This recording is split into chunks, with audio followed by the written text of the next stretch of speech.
let's talk about behavior. This is very interesting in my opinion, very interesting. As I always say, every behavior is learned. Every behavior is learned. So you might say that you know how to draw, or your husband knows how to draw because you guys have a talent. But if you study your life and you study his life, you will see that this behavior was learned at some point, or it was taught by someone at some point to you guys. Just like you are now doing to your son. And just like it happened to me as well. So when we learn something, and like, let's say I learned how to draw. I start drawing ever since I was little. You learn how to draw. You started drawing ever since you were little. And so did your husband. And then out of 3, we have 3 people. Out of 3, let's say that one of the 3 is way better than the other 2. Or I am a little bit better, you are a little bit better than your husband is not so good as you are, or we level that. And you notice that by the results that we see on the pictures that we paint or that we draw. Okay, but if we study it, we can come up with 2 conclusions for this. 1, more practice, you become better. The more you practice, the better you become. So let's analyze and see who practiced more.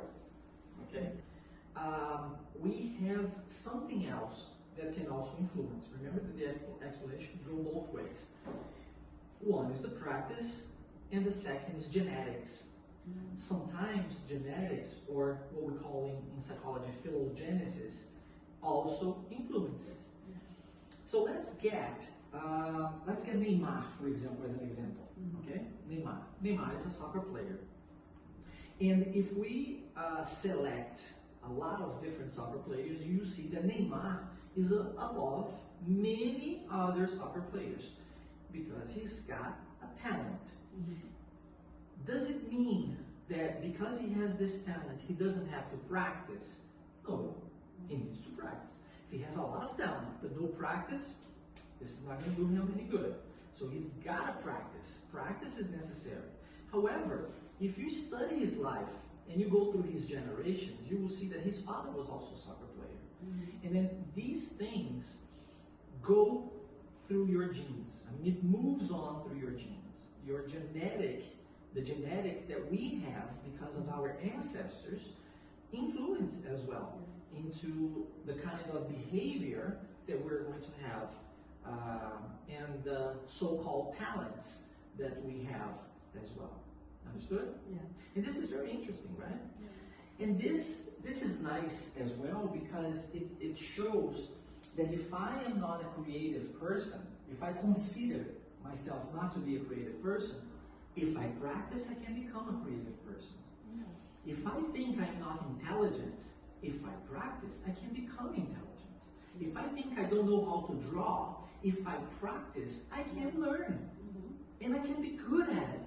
Yes. So it's not a matter of genetics only. Genetics can influence and can help, for sure. But the more we practice, the better we become.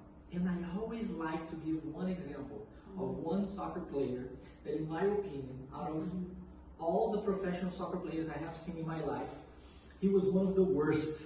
But he became a soccer player for the national team of Brazil. And his name was Odivan. Odivan was a soccer player from Vasco da Gama. And Odivan was horrible. He was a defender, and he was, oh my God, in my opinion, he was one of the worst I have ever seen. However, Odivan practiced a lot, and practiced a lot, and practiced a lot, and because he practiced so much, he became one of the players of the national team of Brazil.